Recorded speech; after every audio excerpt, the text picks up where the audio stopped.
We're back. Yes, we are. I'm glad to be here. And the beach is still back there, It's, which I kind of like this. I could get used this to porch. it. I could get used to it. So we are coming live to you from Florida, and Yep. I'm just so grateful to be here with my mama. I'm grateful to be here with my princess. And last week we talked about love, right? Yes. Uh-huh. Was that our word last week or I 2 thought weeks it was ago? peace. It was peace. Yeah. Well, love and peace. Yeah. So, yes. Go together. We absolutely. So, today we're going to shift a little bit. Uh-huh. And our word shift is actually having to do with our word. Yes. So, what is our word of the week? Our word is perspective. And Webster says it's how you look at things. And we all look at things a little bit differently. Yes. I'll let Julie tell you a story that fits right in with our word and that happened Absolutely. right here on the beach. Right here on the beach. Yes. So I'm looking at my notes here. Perspective also means the way you see something. It's your Yes. point of view. Yes. And my note had the Latin root, which means to look through. So the word perspective Yeah. has this idea of looking through, and I think it's a lens, the lens in which we see the world. That's right. And it is impacted by our upbringing, by what we're surrounded by what we Yes. read, by what we watch, by the Yes. people we surround ourselves. So perspectives can change, and that's Always. what learning and Yeah. growing is all about. So, Yes. and we hope to provide different perspectives when we're here each week. So Yes. help you think about things. That's right. So That's right. one of the things that happened this week that was really unbelievable, and it literally landed right behind me. And in fact, I'll Yes. put a picture up of it. Yes. But there was a boat of refugees from Cuba, and it was 8 people. Yes. And when you see the picture of the boat, you won't believe it. These No. people were out at sea for 16 days. Oh. 16 days. There were 2 women who were pregnant, a Yes. child, and the rest of them were men. Oh. So they actually have video clips on the news of the boat capsizing right out here. Yes. They got this close, and then there were people on the beach who rescued them. I didn't Yes. know what was going on until later. No, I didn't either. But there were a lot of people in the building who ran down with blankets, Yeah, water yeah. to try to help. Some people who went out in the water to It was retrieve them. something out of a movie. It really I mean, was. And Just- we heard about it, and then my immediate feeling, and this gets into kind of your view of things, was I had compassion. yes. I felt so bad for these people, Oh. even though they're refugees and they're Yes, people would call them yes. illegal or whatever. They to be that desperate to build Yes. this boat Right. made out of styrofoam and wire, and to set sail to come here Oh. was just so powerful to And me. to survive that long out at sea, they had an automobile engine. Yeah, a Kia with- 5-gallon engine, only 5 gallons of gas it held. That's it. And it had to have given out. So they just drifted, and they were way off course. I would think they were headed for Miami, Right. but they got down here, and the boat capsized. The Right. fact that they were alive is a miracle, really. It really is. Yeah. And it was just something to watch. Oh. And then they took the people to the hospital. They're all okay, which is miraculous. There was yes. one in more critical condition, but they were completely dehydrated, frostbitten, Oh. because they were at sea for 16 days. And Tell this them boat, about the boat. the boat, they Made- made this boat out of styrofoam and wire, and even sitting on the top of Yeah. it on these wires for 16 days, being pregnant, I just can't imagine. I just No. can't imagine. So Mom and I went down later in the day Yeah. when a lot of the people had cleared out and just prayed for these people and the many others, the thousands, probably millions of others who live in Yes. such desperate situations. I can't even imagine it. I mean, just picturing myself out there, a boat that had a side on it about that high. Yeah. The water had to be coming on them. Probably no food, bathroom facilities, water. Yeah, I it don't was know. something. It was a And God thing. It was a they God thing made that it. they survived. But what Yeah. it did for Mom and I was it really made us think about and have Yes. compassion. And and maybe changed our perspective a little bit. I know a lot of, this idea of immigration is a very hot topic. Yes. And certainly, everyone has their opinions about it, and I don't like the fact that people are illegal and that they don't pay taxes and all. I mean, there's a lot of things I don't like about it, but the end of the day, these are human beings. Yes, they are. And I just had such compassion, especially for the mothers, thinking, as a mother, to get on a boat like that, because you feel that you're going to get a better life for your child. Why else would you do it? Or and their put your life at risk. Might have been so desperate in Cuba that nothing, anything would have been better. Right. And we don't know, but just to see that boat down there for a day and a half got us thinking about how fortunate we are. Yeah, we take it for granted, but I'll never take it for granted after thinking about that. That's the thing. I think we were filled with such gratitude that, wow, look at our lives. And I think those moments do that. And even our devotion, it said, today talked about don't get stuck in the pit of self-pity. Yeah. And I think all of us have been there probably at one time or another this year with COVID and being like stuck at home. And, but the perspective of, well, we have a home. There are a lot of homeless people who don't. Yeah. And these poor people who literally risk their lives. And I just can't imagine the desperation and just the thought about that. But it made me so grateful. It made me grateful to be a citizen here, to be born here. Like, we don't choose where we're born. We're just born. That's right. And we, it's just absolutely incredible. But gratitude, I think, is the thing that I most felt when we were down by the boat, kind of touching the boat and just praying over these people and just saying, thank you, Lord, and that they made it safely. Yeah.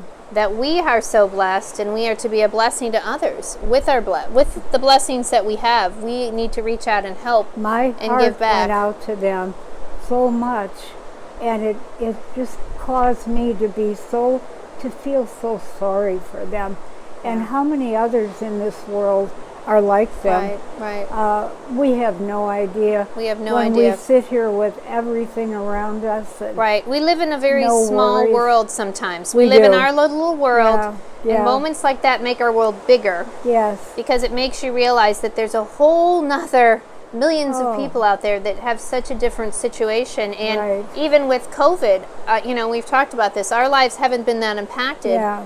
Because we work from home and we have nice homes and we have flexibility with our writing.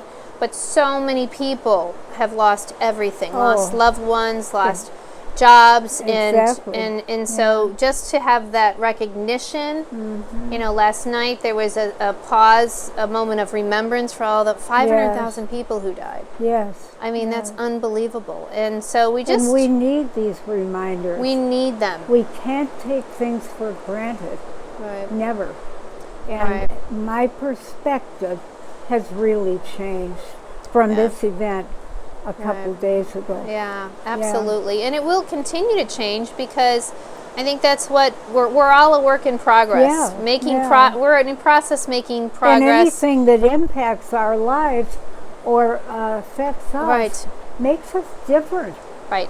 We don't realize it maybe, but we're not the same person we were yesterday or last year. Well, we hope not. We hope we're continually growing closer to Christ every single day. That is the goal. And God gives us new eyes and a new perspective, a new lens sometimes to say, hey, there are so many people suffering, and we just got a very small glimpse of these people coming in, and it just really makes you think. It's a feeling of gratitude. Yes. And I want to keep that feeling no matter what's happening.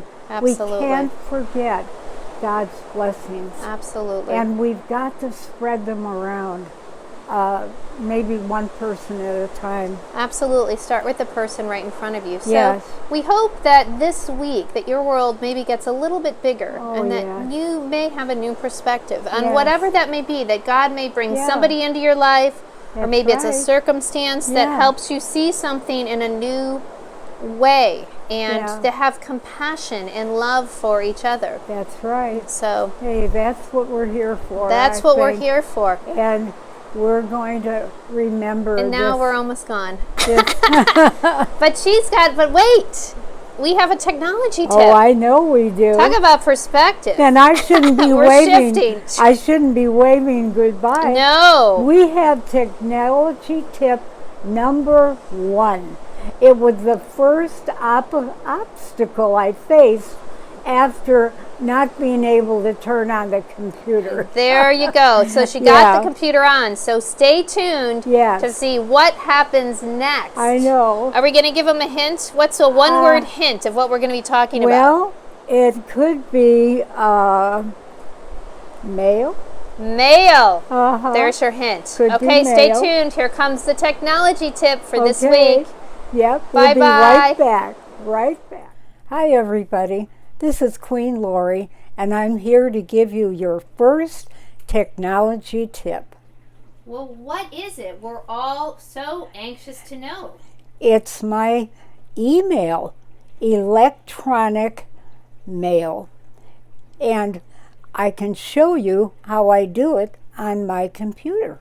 That is awesome, Queenie. Okay. And there's a lot of different types of electronic mail, also known as e-mail. Yes. But the one that you're going to show us happens to be on an Apple computer. So you're going to go to Apple Mail, but there's Gmail, there's Yahoo Mail. Yeah. We don't want to confuse you, but this tip should apply to all of types of email. So why don't you show us what you're doing and what you learned? Okay. I'm going to move the mouse right over to my icon for mail. It happens to be a stamp, but yours may be different. Let me double click on this, Julie. Whoops. I'm having a little problem getting the guy over here, but I'll make it. And one of the benefits of email is you actually don't need a stamp. No, I don't. And guess what? They're going to get it immediately. Not like us. We're still waiting for mail from last week. Look what showed up. I've got my whole column of mail with the time it was sent. I mean, this is amazing. And no stamp, no trip to the post office, no waiting for the mailman. It couldn't be better. But there was an issue, because I do remember sending you an email, but yes. You said you didn't get it. So what is the tip that you learned? If someone sent you an email, what is the thing that you absolutely have to know to make sure you get it? I have to know exactly where it is.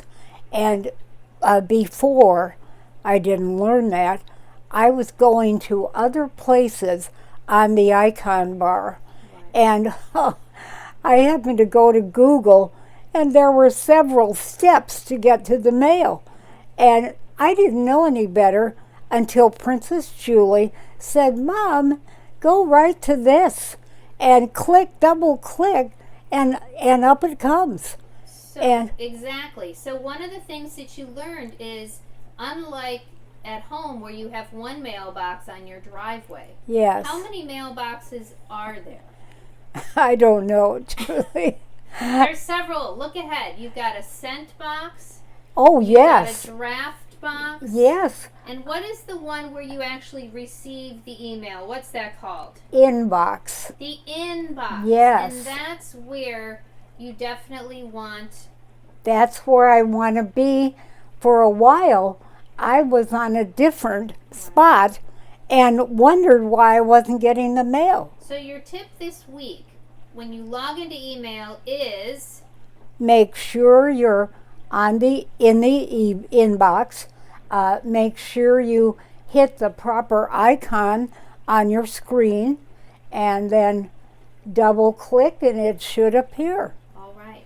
Good job, Queenie. So next week, now that we know how to get in, we're going to be sending an email. Oh, right? yes. I've got kids all over the world, grandkids, kids. So I have to use it. And I could even send pictures, but I'm getting way ahead of myself. That's way advanced. So until next week. Until next week, that's the Queen's Technology Tip number 1. Farewell.